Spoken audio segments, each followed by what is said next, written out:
भारत की जलवायु, भारत की जलवायु चैप्टर स्टार्ट करेंगे। तो सबसे पहले यही समझेंगे कि जलवायु किसे कहते हैं। जलवायु किसे कहते हैं, तीन वर्ड है ज्योग्राफी में। कितने वर्ड जलवायु से रिलेटेड? तीन वर्ड है। एक वर्ड आता है आपका मौसम, एक वर्ड कौन सा आता है? मौसम। एक वर्ड आपका आता है ऋतु, और एक वर्ड आता है जलवायु। तो क्या लगता है सारा का सारा वर्ड एक ही है क्या? नहीं, तीनों वर्ड का क्या है मीनिंग अलग अलग है। पहले इस वर्ड को समझेंगे, समझ गए? तीनों वर्ड पढ़ेंगे तब समझेंगे आखिर जलवायु के क्या क्या कारण है, आखिर जलवायु परिवर्तन क्यों होता है। पृथ्वी पे कुछ न कुछ घटनाएं घटित होती रहती है जिस वजह से क्या होता है, जलवायु परिवर्तन होते रहता है। तो कहता है सबसे पहले मौसम को समझते हैं। कहता है अगर वायुमंडल में ताप, दाब और आर्द्रता में, अगर वायुमंडल में ताप है, टेम्परेचर है क्या वायुमंडल में, वायुमंडल के ताप में, वायुमंडल के ताप में और वायुमंडल के आर्द्रता में अगर क्षणिक परिवर्तन हो, ऐसा परिवर्तन हो, क्षणिक परिवर्तन हो, तो वही क्या कहलाता है? मौसम कहलाता है। कहलाता है वायुमंडल के ताप, दाब और आर्द्रता, ताप, दाब और आर्द्रता में क्षणिक परिवर्तन हो। जैसे मान लीजिए अभी क्या है, अभी तापमान ज्यादा है, थोड़ा देर बाद क्या हो, थोड़ा सा बादल चले आए, तो क्या होगा, वो तापमान आपके तक पहुंच पाएगा क्या? नहीं पहुंच पाएगा। तो तुरंत क्या हो जाएगा, मौसम परिवर्तन हो जाएगा।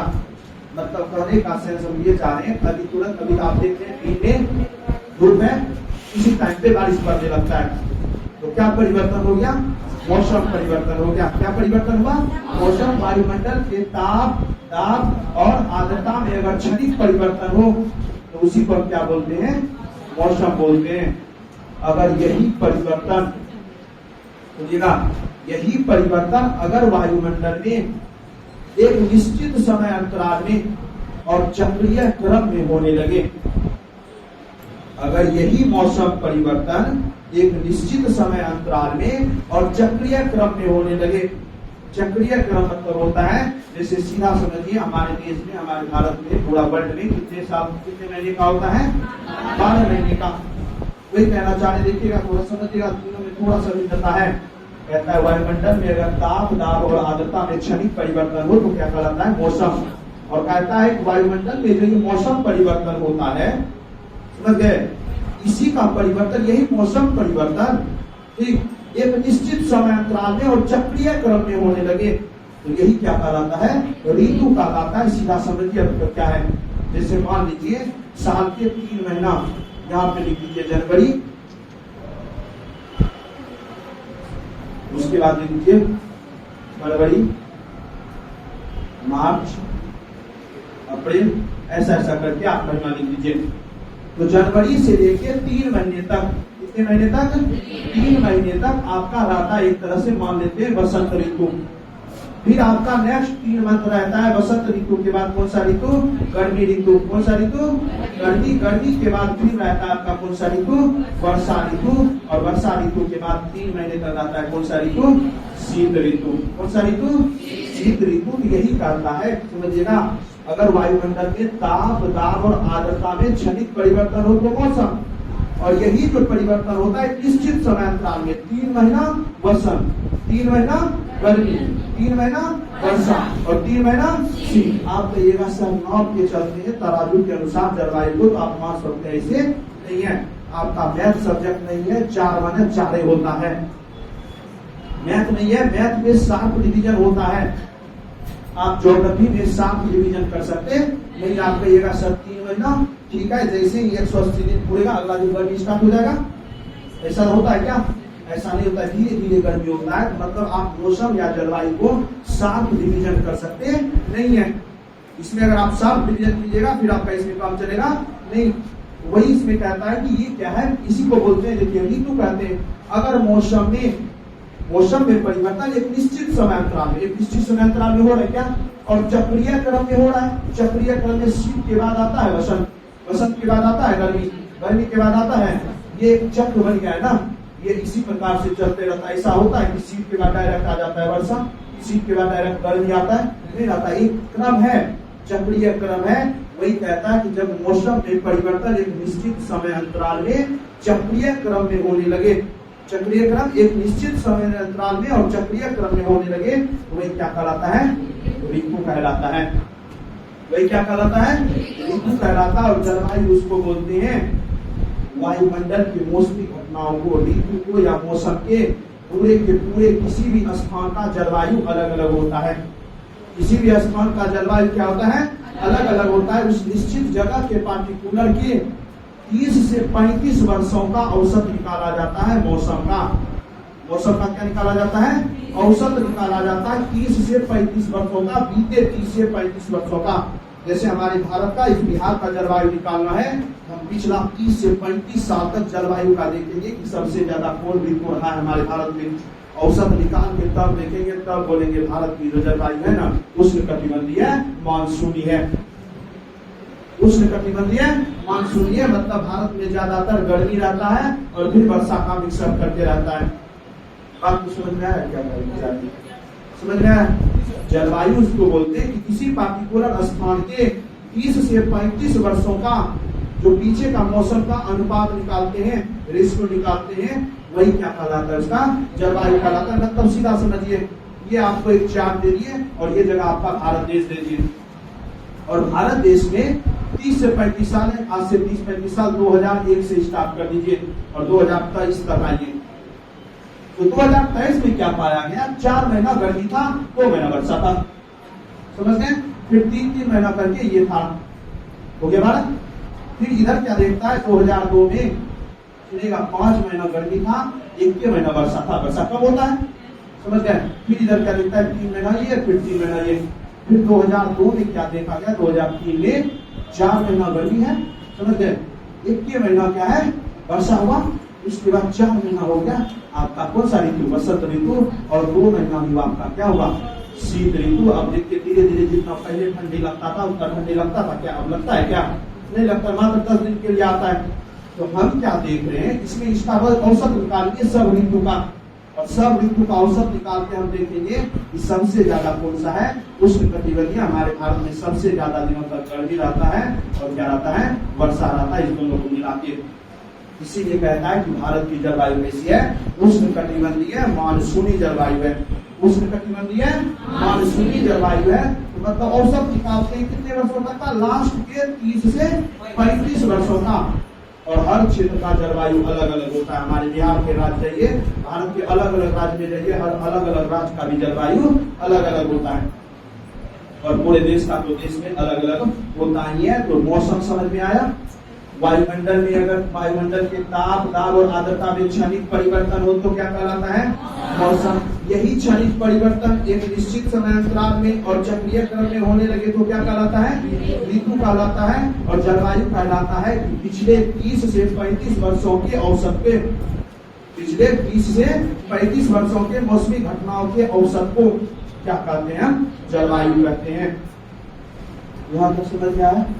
अब आगे बढ़ते हैं। कहता है जलवायु को लेकर बहुत सारा चीज फैक्टर करता है। सबसे पहले जलवायु हमारे धरती पे जो तापमान पड़ता है, सूर्य का तापमान इफेक्ट करता है हमारे जलवायु को। जलवायु को क्या करता है? तापमान इफेक्ट करता है। उसके बाद जलवायु को जो इफेक्ट करता है हमारे वायु दाब करता है, आर्द्रता करता है, ताप करता है, दाब करता है। तो सबसे पहले इस शब्द को ही समझिए, ताप, दाब और आर्द्रता क्या है। ताप आप जानते होंगे, टेम्परेचर, गर्मी। दाब वो होता है वायुमंडलीय दाब। हमारे सर के ऊपर वायु का दाब है अथवा या नहीं है? वायु का दाब है। इस पृथ्वी पे आप पूरा का पूरा आप जानते हैं वायुमंडल में क्या है? हवा है। तो हवा है तो हवा में वजन है क्या? हवा में वजन है। हवा में जब वजन है इसका मतलब हमारे सर के ऊपर भी वायु होगा। तो वायु होगा, हमारे सर के ऊपर वायु क्या दाब डाल रहा है? दाब डाल रहा है। दाब डाल रहा है, दबाव डाल रही है। और आर्द्रता बोलते हैं जलवाष्प की मात्रा, मतलब इसमें आर्द्रता है हमारे जलवाष्प में, मतलब हमारी वायु में कितना नमी है, वायु में कितना नमी है। और यही डिसाइड करता है हमारे क्या? मौसम को। और वही मौसम है, वही जलवायु है। समझ गए? तो ताप में दिक्कत है, दाब में दिक्कत नहीं है और आर्द्रता में दिक्कत नहीं है। हम कहते हैं अगर हम इस जगह पे हैं तो हमारे ऊपर जितना वायु दाब है, क्या इस नीचे ग्राउंड फ्लोर पे जो होगा उस पे वायु दाब उतना ही होगा? काहे तो मेरे में ज्यादा होगा, किसमें ज्यादा होगा? इसमें नीचे वाले में ज्यादा होगा, ऊपर वाले में? नीचे वाले में क्या होगा? ज्यादा होगा। आप जानते हैं वायुमंडल कितना बड़ा है। आप नीचे जाइएगा, आप अगर ऊपर हैं तो इस जगह से जो नीचे वायु है धरती तक, वो आपके ऊपर है नहीं है? आपके ऊपर तो इतना ही है ना। आप और ऊपर चले जाइए, आप और ऊपर चले जाइए। आप जानते होंगे जो लोग पहाड़ों पे चढ़ते हैं उसके मुंह से खून निकल जाता है, निकलता है, नाक से खून निकल जाता है। अगर आप पेन लेके हवाई जहाज पे बैठ जाएं तो आपका पेन से पानी नहीं क्या हो जाएगा? निकल जाएगा। इसके पीछे का रीजन वायु दाब है। क्या होता है? अगर एक बार रिफिल होता है ना, रिफिल में वायु दाब होता है और रिफिल से उधर से निकलने नहीं देता है। जैसे ही आप ऊंचाई पे जाइएगा ना, इधर से वायु का दाब उस रिफिल पे कम पड़ने लगता है। जैसे ही वायु दाब कम पड़ा, उधर से रिफिल क्या होता है? रिफिल यानी रिफिल समझते हैं नहीं, तो बाहर निकल जाता है। और गर्मी के मौसम में भी निकल जाता होगा, तो निकलता है कि नहीं?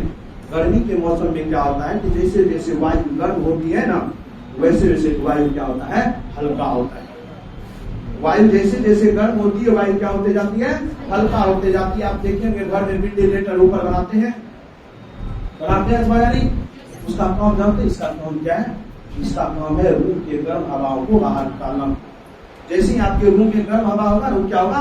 हल्का होगा। और हल्का हवा ऊपर के नीचे, ऊपर जैसे ऊपर होगा वेंटिलेटर से क्या हो जाएगा? बाहर निकल जाएगा। इसका काम वेंटिलेटर नीचे देखे कभी क्या? वेंटिलेटर आप नीचे देखेंगे नहीं, वेंटिलेटर ऊपर लगाया जाता है। इसका मतलब गर्म हवा क्या होता है? हल्का होता है। जैसे ही गर्म हवा हल्का होता है तो ऊपर उड़ जाता है। जैसे ऊपर उड़ जाएगा तो इस जगह का वायु दाब क्या हो जाएगा? कम हो जाएगा। वायु दाब कम होगा।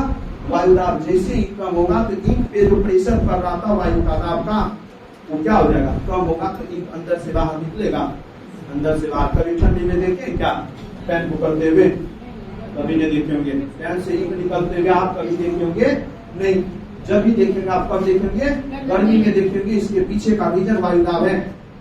आप लेके पहाड़ पे चले जाइएगा, समझ गए, वहां भी वायु दाब कम होगा, वहां भी निकल जाएगा आपका इंक। आप लेके चले जाइएगा हवाई जहाज में, इसलिए पेन ले जाने के लिए अलाउ करता नहीं है। तो वायु दाब का हमारे टेम्परेचर पे यानी हमारे टेम्परेचर पे भी इफेक्ट पड़ता है, हमारी इस मौसमी घटनाओं पे भी इफेक्ट पड़ता है। तो आप इतना वो समझिए, मौसम, ऋतु और जलवायु। ताप समझ गए, ताप समझ गए और आर्द्रता समझ गए। अब चलिए इस चीज को समझते हैं। हमारे इस पृथ्वी को थोड़ा छोटा है, समझ गए? इस पृथ्वी को जो है इसको कटिबंधों में बांटा गया है। इसको कितने कटिबंधों में बांटा गया? मोटे तौर पे इस पृथ्वी को 3 कटिबंधों में बांटा गया है। कितने कटिबंधों में? 3 कटिबंधों में बांटा गया। इसको देख लें आप, पृथ्वी है और आप जान मान लीजिए ये मोबाइल क्या है? सूर्य है। सीधा समझिएगा, ये मोबाइल सूर्य है। सूर्य की प्रकाश हमारी पृथ्वी पर पहुंचती है। पृथ्वी को अपना प्रकाश है क्या? प्रकाश अपना नहीं है। सूर्य का प्रकाश जो इस पृथ्वी पे आता है, उसी प्रकाश से हम लोग क्या प्राप्त करते हैं? गर्मी प्राप्त करते हैं। तो सूर्य की किरणें पड़ती है इस पे, और मोबाइल से समझ लीजिए सूर्य की किरणें इस पे पड़ रही है। अगर ये आपका पृथ्वी है तो आपको क्या लगभग लगता है कि सबसे ज्यादा सूर्य की किरणें कहाँ पड़ेगी? इस बीच वाले क्षेत्र में पड़ेगी क्या? इस बीच वाले क्षेत्र में पड़ेगी। थोड़ा छोटा है, मोबाइल बड़ा लग रहा है इससे, समझ, इस वजह से आपको नहीं दिख रहा है। अगर आप यहाँ कर दें तो सूर्य की किरणें सीधी किरणें कहाँ पड़ेगी? इस बीच वाले क्षेत्र में पड़ेगी। और इस बीच वाले क्षेत्र में अगर पड़ेगी सूर्य की किरणें सीधा का सीधा, तो गर्मी या ठंडी? गर्मी या ठंडी? गर्मी। तो इस बीच वाले क्षेत्र को बोलते हैं उष्ण कटिबंध। इस बीच वाले क्षेत्र को क्या बोलते हैं? उष्ण कटिबंध। अब बीच वाले क्षेत्र, अगर सूर्य का किरण ऊपर पड़ेगा तो तिरछा पड़ेगा ना। सूर्य का किरण क्या पड़ेगा? तिरछा पड़ेगा। अगर तिरछा पड़ेगा तो कौन सा कटिबंध? शीत कटिबंध। कौन सा कटिबंध? शीत कटिबंध। और बीच में पड़ेगा तो थोड़ा सा तिरछा पड़ेगा, तो बीच में कैसा कटिबंध? शीतोष्ण कटिबंध। कैसा कटिबंध? शीतोष्ण। तो 3 कटिबंधों में बांटा गया है मोटे तौर पे। एक उष्ण कटिबंध, डायरेक्ट अगर सूर्य की किरणें पड़ रही है बीचों बीच में तो गर्मी क्या होगी? ज्यादा होगी। दोपहर में क्या होता है? दोपहर में सूर्य आपके ऊपर रहता है। दोपहर में क्या होता है? सूर्य आपके ऊपर रहता है। कुछ नहीं बनता है, सूर्य आपके ऊपर में आता है। देखिए समझिए क्या होता है। आप जानते हैं कि ये पृथ्वी जो ऐसे घूमती है, पृथ्वी अपने अक्ष पे ऐसे भी घूमती है और ऐसे घूमती है। लट्टू नचा है, लट्टू अपने जगह पे भी ऐसे नोचेगा और लट्टू ऐसे ही ट्रेवल करेगा, करता है। ये लट्टू एक जगह स्थिर होकर ऐसे से घूमता है नहीं ना, वही लट्टू है। समझिए लट्टू जो नाचता है ऐसे नाचता है, तो पृथ्वी भी उसी प्रकार से घूमना करती है। पृथ्वी ऐसे भी घूमती है और ये भी अपने अक्ष पे घूम रही है, और ये भी ऐसे समझिए सूर्य है, सूर्य के चारों ओर क्या करती है, पृथ्वी घूमती है। तो जब सूर्य के चारों ओर ऐसे घूमती है ना, तो ऋतु परिवर्तन होता है। और जब अपने अक्ष पे घूमेगा तो दिन और रात होता है। जब अपने अक्ष पे घूमेगा ऐसे तो दिन और रात। अब समझिए इस जगह पे अपना भारत देश है इतना सा का, अभी सूर्य के सामने है तो आपको दिन में सूर्य का प्रकाश पड़ रहा है, और ये जो घूम जाता है एक बार 24 घंटों में एक बार ऐसे घूम जाता है सूर्य पृथ्वी अपने अक्ष पे। अब समझिए इस जगह पे है अपना पृथ्वी, अपना भारत देश। अभी पृथ्वी ऐसे है तो सूर्य की किरणें पड़ रही है हमारे भारत में, दिन है तो आपको दिखाई दे रहा है। धीरे धीरे क्या होगा, पृथ्वी घूमते घूमते इधर चले आएगा और अपना भारत आ जाएगा इस जगह पे, भारत आ जाएगा इस जगह पे। तो अब क्या सूर्य की किरणें पड़ रही है भारत पे, नहीं पड़ रही है। अब धीरे धीरे अब इधर चले आया, अब सूर्य की किरणें पड़ रही है क्या, नहीं पड़ रही है। इसका मतलब रात का कितना बज गया, 12, रात का 12 बज गया। अब पृथ्वी इधर से घूमेगा, इधर से जैसे जैसे इस जगह पे आएगा, इस जगह पे जैसे आएगा तो सूर्य का किरण तिरछा यहाँ दिखाई देगा हम लोगों को, तब यहाँ अब लगता है सुबह हो गया। सूर्य का किरण तिरछा पड़ेगा कि नहीं, सूर्य का किरण वहां से दिखेगा आपको तिरछा यहाँ भारत के लोगों को, लेकिन तिरछा जब दिखेगा तो आपको उतना सूर्य का ताप ज्यादा लगेगा नहीं लगेगा, आपको थोड़ा हल्का फुल्का ताप लगेगा, तो आप कहिएगा कि क्या हो गया, सुबह हो गया।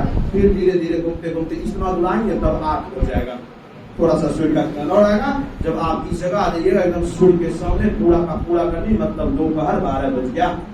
फिर धीरे धीरे इधर चले आइएगा 3 बजा, अभी जैसे जैसे कर गए 4 बजा, 5 बजा, फिर जैसे जैसे आपके घर जाते जाते हम लोग घूम के चलाएंगे, काम घूम के चलाएंगे इधर, तो हो गया क्या, रात। तो यही प्रक्रिया चलते रहता है। तो जब सूर्य की किरणें यहाँ पड़ती है तो यहाँ पे क्या पड़ेगा, गर्मी ज्यादा, तो सीधा सीधा में गर्मी ज्यादा। जैसे इसके ऊपर रहेगा तो तिरछा किरण पड़ेगा, तिरछा तो शीतोष्ण कटिबंध और ऊपर तो शीत कटिबंध। तो पृथ्वी को कितने कटिबंधों में बांटा गया है, 3 कटिबंधों में बांटा गया है। पृथ्वी को कितने कटिबंधों में, 3 कटिबंधों में। एक है आपका कौन सा कटिबंध, उष्ण कटिबंध। कौन सा कटिबंध, उष्ण कटिबंध। आपके लिए वीडियो बना के लाए, आराम से समझिएगा इसको।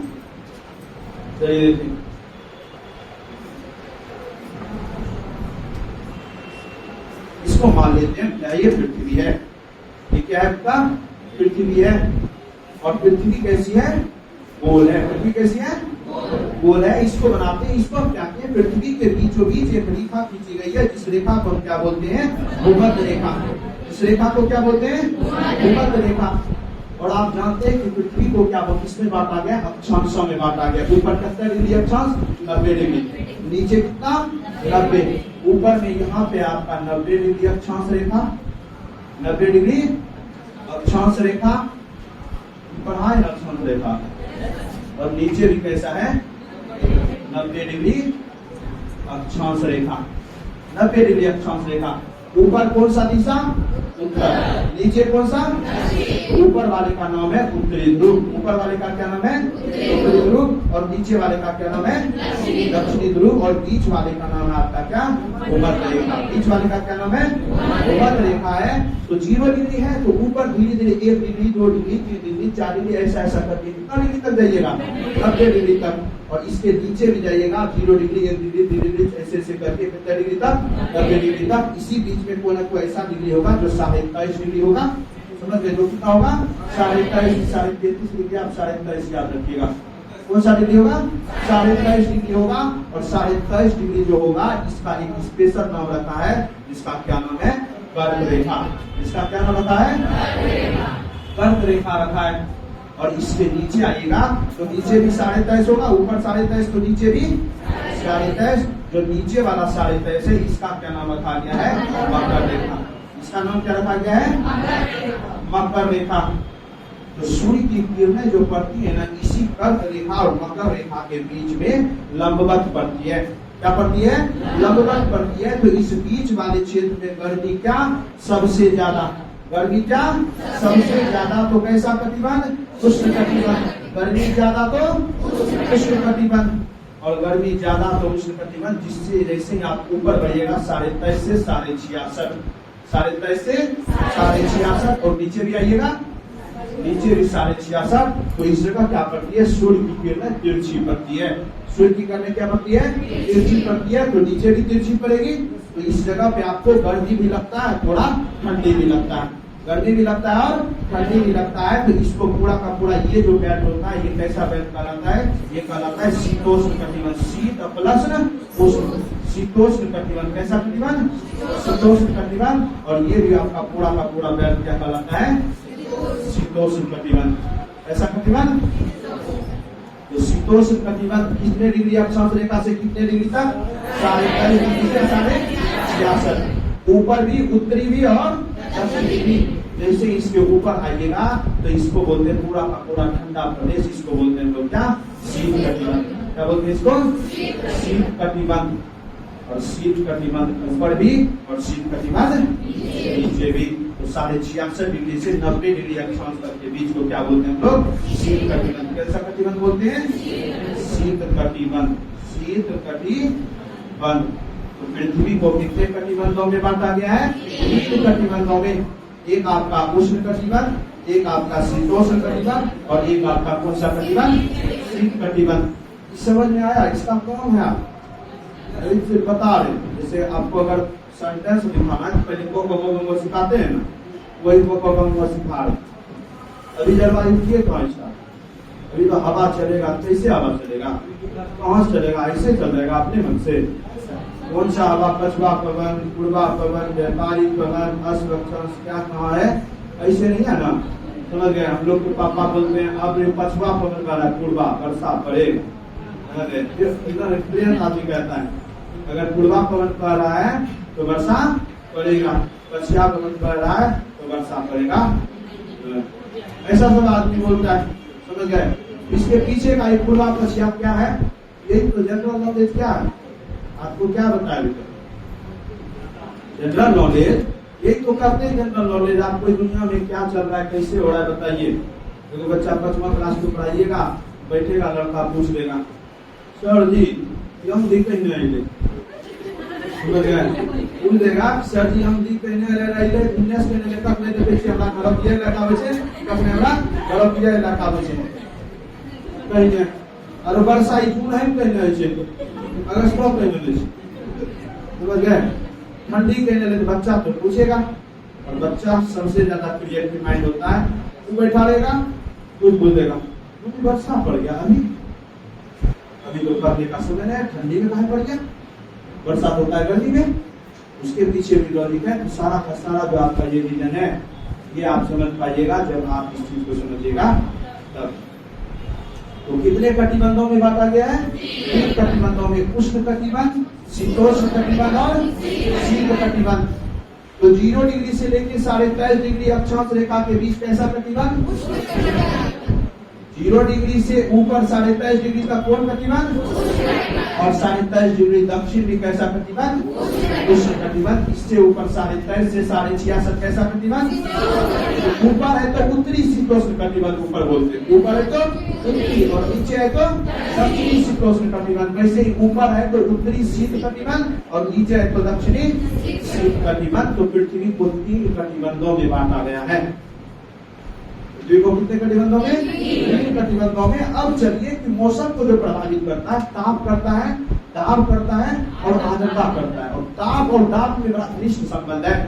ताप कहता है भैया जहाँ हम रहेंगे ना वहाँ तुमको दाब को रहने देंगे, और दाब कहता है अगर जहाँ हम रहेंगे वहाँ तुम नहीं रहेगा। ये कंडीशन है। दोनों में क्या है, विलोम संबंध है। तापमान कहता है कि जहां तापमान ज्यादा वहां वायुमंडल दाब कम, ठीक है। जहां पे तापमान ज्यादा, आप लोगों को गर्मी में लगता है सांस लेने में दिक्कत होता है, जैसे ही टेम्परेचर बढ़ता है ना सब हवा उड़ के चले जाता है ऊपर, गर्म होता है गर्म होकर कहाँ चले जाता है ऊपर। आपको यहाँ दिखता ही नहीं, आप पृथ्वी के धरातल पे, इसलिए आपको गर्मी में और गर्मी लगता है।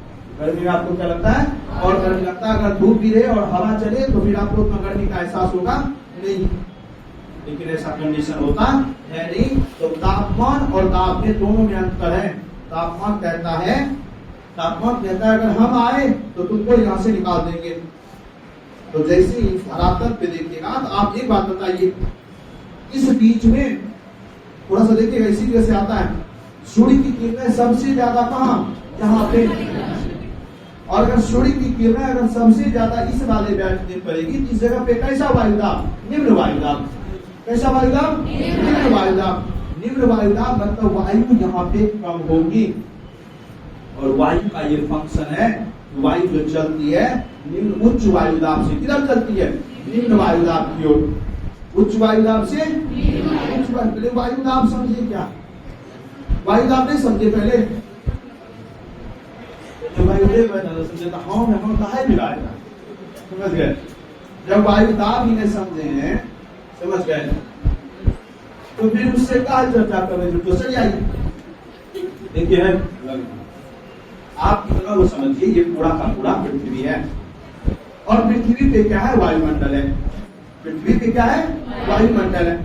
और पृथ्वी पे वायुमंडल है तो हवा है, हवा है कि नहीं, हवा है। जब हवा है इस वायुमंडल में तो हवा में वजन है, वजन है कि नहीं। इस जगह हवा है, इस जगह हवा है ना, इस जगह हवा है, इस जगह हवा है। हमारे कपाल के ऊपर हवा है तो भार है कि नहीं, भार है तो दाब डाल रहा है कि नहीं, दाब डाल रहा है नहीं। वही तो बात होगा, अगर हम अभी अपनी सर पे चढ़ जाए तो आपको लगेगा कि हमको कोई दबा रहा है। वही तो वायुमंडलीय दाब है। तो इस पृथ्वी पे जितनी चीज है ना, सब पे वायुमंडल का क्या है, दाब है। आज अगर मेरा शरीर ऐसे स्टेबल है वायुमंडलीय दाब के कारण, नहीं तो हमारे शरीर के ब्लड का अंदर से इतना प्रेशर है, प्रेशर वही दाब, अंदर से इतना प्रेशर है। अगर आप देखिए ब्लड इधर से धक्का लगाता है हमारे शरीर के नस को, और वायु दाब आपको पता नहीं चलता है, बचपने से ऐसा आपको लगता हो कुछ, लेकिन हो रहा है, समझ गए। तो आपका ब्लड इधर से इस नस में इधर से अंदर से धक्का लगाता है, चलो ऊपर भाग निकलो, अंदर से दाब लगाता है। और उधर से वायु दाब हमारे नस को इधर से दाबे रहता है। तभी तुम पहले जाओगे तो मेंटेन करके रखा है, क्या करके रखा है, मेंटेन करके रखा है। यही जब जैसे आप पहाड़ पे चले जाएं तो बोले जैसे जैसे सीधा का बात है, अगर हम नीचे ग्राउंड फ्लोर पे, हम कहते हैं नीचे हैं, धरती पे हैं, तो पूरा का पूरा जितना वायुदाब है हमारे सर के ऊपर है, हम आ गए ऊपर 3 मंजिला पे। तो 3 मंजिला से जितना वायु है नीचे वो हमारे सर पे रहा नहीं रहा। वायुदाब जैसे जैसे ऊपर जाएंगे तैसे तैसे क्या होते जाएगा, घटते जाएगा कि नहीं, घटेगा कि नहीं। ऊपर चले जाएंगे पहाड़ पे तो वायु का दाब क्या हो जाएगा, कम हो जाएगा। जैसे ही वायु का दाब कम होगा हमारे शरीर के ब्लड का दाब क्या होगा, ज्यादा होगा। तो ज्यादा वाला किधर जाएगा, बाहर निकलेगा कि नहीं, कम निकलेगा कि नहीं। इसीलिए निकल जाता है नाक से खून, मुंह से खून निकल जाता है। इसीलिए आपका ब्लड प्रेशर चेक करता है हवाई जहाज पर चढ़ने से पहले, नहीं करता है। बोलिए चढ़े, आप जैसे ही जाइएगा ना हवाई जहाज पे, पहले आपका ब्लड प्रेशर चेक करेगा। अगर ब्लड प्रेशर है, ब्लड प्रेशर चेक करेगा। अगर आपका ब्लड प्रेशर ज्यादा होगा ना, आपको बोलेगा हवाई जहाज पे आपको चढ़ने नहीं देंगे, आपका सारा का सारा ब्लड निकल जाएगा। मतलब हम कहना बात समझे वायुदाब क्या, तो अब समझे वायुदाब कि नहीं बुझे। अब चलिए इस जगह पे सुनिए, अब वायुदाब का रिलेशन किससे, तापमान से। जहाँ पे तापमान ज्यादा तो वायु तापमान क्या करता है, वायु को गर्म कर देता है। इस जगह पे अगर तापमान ज्यादा है इस जगह का वायु क्या हो जाएगा, गर्म हो जाएगा। और गर्म वायु का ये फंक्शन है कि हवा गर्म होके ऊपर उठ जाती है। अब जब हवा गर्म होके ऊपर उठेगी तो इस जगह वायु दाब कम होगा कि ज्यादा होगा, कम होगा ना। कम होगा तो निम्न वायु दाब, ज्यादा होगा तो उच्च वायु दाब। कम होगा तो निम्न वायु दाब और ज्यादा होगा तो उच्च वायु दाब। समझिएगा, नहीं पकड़ नहीं पाएगा, हम बोलते जब वायु चक्र ऐसे चले जाएगा। और रखिएगा कि ना, मेरा हम इस चीज का गारंटी देते हैं, रखिएगा तो रट के याद नहीं होगा। कुछ वैसा चैप्टर है, समझ गया, ज्योग्राफी में भी रट के याद होगा ही नहीं। रटिएगा एक के रंग नाम लगेगा, उपोष्ण, उष्ण, शीतोष्ण, ये वो ऐसा एक के रंग लगेगा। और ई क्लियर हो गया ना, फिर आपका जंगल जो होता है वन, शीतोष्ण कटिबंध वाला वन होता है, सदाबहार वन, वो सारा का सारा आपका क्लियर हो जाएगा। इसीलिए इसको समझ लीजिएगा बेहतरीन ढंग से। तो चलिए इस जगह पे सूर्य की किरणें क्या पड़ती है, लंबवत पड़ती है। सूर्य की किरणें कैसी पड़ती है, लंबवत पड़ती है। सूर्य की किरणें सीधा का सीधा पड़ता है। तो इस जगह पे कैसा वायुदाब, निम्न वायुदाब। कैसा वायुदाब, निम्न वायुदाब। अब आगे देखते हैं कि वायुदाब की पेटी तो वह कटिबंध ना, कितने कटिबंध, मोटे तौर पे 3। अगर बात करें तो 1 2 3 4 और 5। ये किसको अगर दक्षिण उत्तर कर दीजिएगा तो 6 भी हो जाएगा। ऐसे बच्चे ठीक करना नहीं, सीधा बोलेगा क्या वो 3 को। उष्ण कटिबंध, शीतोष्ण कटिबंध और शीत कटिबंध। अब आगे देखिए पृथ्वी पे जो है 7 वायुदाब पेटी है। कितने वायुदाब पेटी है, 7 वायुदाब पेटी। वही वायुदाब, कहीं पे वायुदाब ज्यादा, कहीं पे वायुदाब कम, कहीं पे वायुदाब ज्यादा और कहीं पे वायुदाब कम। तो इसके पीछे का लॉजिक क्या है वही समझना है। कहीं पे वायुदाब ज्यादा, वायुदाब कहीं पे कम। तो चलिए बात करते हैं पृथ्वी पे कितने वायुदाब पेटी है, 7 वायुदाब पेटी है। सबसे पहले इस बीच में है, इस बीच वाले को बोलते हैं विषुवत रेखा। विषुवत वाले रेखा को क्या बोलते हैं, विषुवत रेखा। इसी का दूसरा क्या नाम है, भूमध्य रेखा, है कि नहीं। 0 डिग्री ये जो बीचों बीच रेखा है, इस रेखा का क्या नाम है, विषुवत रेखा नहीं है। इस रेखा का विषुवत रेखा और भूमध्य रेखा नाम नहीं है, इनके नाम है। तो इस बीच वाले क्षेत्र में ऊपर 5 डिग्री उत्तर, 5 डिग्री उत्तर और 5 डिग्री दक्षिण, 5 डिग्री उत्तर और 5 डिग्री दक्षिण। और ऊपर में 10 डिग्री उत्तर और 10 डिग्री दक्षिण, 10 डिग्री उत्तर और 10 डिग्री दक्षिण। इस पूरे के पूरे बेल्ट को बोलते हैं, देखिएगा 10 डिग्री उत्तर और 10 डिग्री दक्षिण वाले इस पूरे के पूरे बेल्ट को हम क्या कहते हैं, विषुवत रेखीय निम्न वायुदाब पेटी। विषुवत रेखीय निम्न वायुदाब पेटी, पेटी बोलते हैं पूरा का पूरा क्षेत्र है। तो पृथ्वी पे 0 डिग्री से ऊपर 10 डिग्री अक्षांश रेखा और नीचे 10 डिग्री दक्षिणी अक्षांश रेखा के बीच वाले क्षेत्र को क्या बोलते हैं हम, निम्न वायुदाब। क्यों इसमें निम्न वायुदाब पाया जाएगा, क्योंकि सूर्य की किरणें इसमें लंबवत पड़ती है। इस वाले बेल्ट में जब सूर्य की किरणें लंबवत पड़ती है तो इस क्षेत्र की जितनी भी हवाएं सब क्या हो जाएगी, गर्म हो जाएगी। और गर्म होकर क्या करेगी, ऊपर उठ जाएंगी। ऊपर उठेगी क्या, नहीं ऊपर उठेगी। अगर ऊपर उठ गया तो कैसा वायुदाब, निम्न वायुदाब। तो इसी को बोलते हैं विषुवत रेखीय निम्न वायुदाब पेटी। और सबसे ज्यादा गर्म हवा कहाँ में होगा, ये भूमध्य रेखा के पास में। इससे भी देखिए यहाँ ज्यादा गर्म होगा कि यहाँ ज्यादा गर्म होगा, ज्यादा 0 डिग्री के आसपास होगा ना। तो क्या होता है सुनिएगा, जब हवाएं सीधी चलती है ना ऐसे, तो हवाएं शोर करती है। जब हवाएं ऐसे ऊपर नीचे चले तो हवाएं शोर करती नहीं है। हवाएं अगर ऊपर नीचे चले तो हवाएं शोर करती नहीं है। हवाएं जब ऐसे चले सीधा का सीधा, आंधी तूफान जब आता है पूरा शोर करता है ना, ताकि वो हवाएं ऐसे आती है। और हवाएं जब ऊपर नीचे चले तो हवाएं शोर करती नहीं है। तो इस बीच वाला जो आपका भूमध्य रेखा है, इस भूमध्य रेखा के 5 डिग्री उत्तर और 5 डिग्री नीचे वाली को बोलते हैं शांत पेटी। जिसका बोलते हैं इसको शांत पेटी बोलते हैं। काहे इस जगह गर्म हवाएं गर्म होके क्या करती है, ऊपर उठ जाती है। इस जगह की हवाएं गर्म होकर कहाँ चले जाती है, ऊपर उड़ जाती है। इस जगह पे शोर होता ही नहीं है, इसीलिए इसको हिंदी में क्या कहते हैं, शांत पेटी। इसको क्या बोलते हैं, और इसी को इंग्लिश में बोलते हैं डोल्ड्रम। इसी को इंग्लिश में क्या कहते हैं, डोल्ड्रम। आपसे पूछेगा डोल्ड्रम कितने डिग्री अक्षांश से कितने डिग्री अक्षांश तक, 5 डिग्री उत्तर से 5 डिग्री दक्षिण, 5 डिग्री उत्तर से 5 डिग्री दक्षिण। अगर पूछेगा शांत पेटी कितने डिग्री अक्षांश से कितने डिग्री अक्षांश, 5 डिग्री अक्षांश से 5 डिग्री तक। आपसे पूछेगा विषुवत रेखीय निम्न वायुदाब पेटी कितने अक्षांश से लेकर कितने अक्षांश, 10 डिग्री उत्तरी से 10 डिग्री दक्षिणी तक। अगला वायुदाब पेटी है, सुनिएगा। इस जगह की हवाएं गर्म हुई, इस जगह की क्या हुई, हवाएं गर्म हुई। और हवाएं गर्म होने के बाद ऊपर उठी। और जब हवाएं गर्म होकर ऊपर उठी तो ऊपर उठ के क्या करेगा, ऊपर उठने के बाद इस जगह की हवाएं क्या करती है, इस जगह पे इस वाले बेल्ट में ऊपर दूसरा वायुदाब पेटी उपोष्ण उच्च वायुदाब पेटी में, यानी 30 डिग्री से लेकर 35 डिग्री अक्षांश के बीच में ये हवाएं क्या करती है, जाके ऊपर में बैठ जाती है इस जगह पे।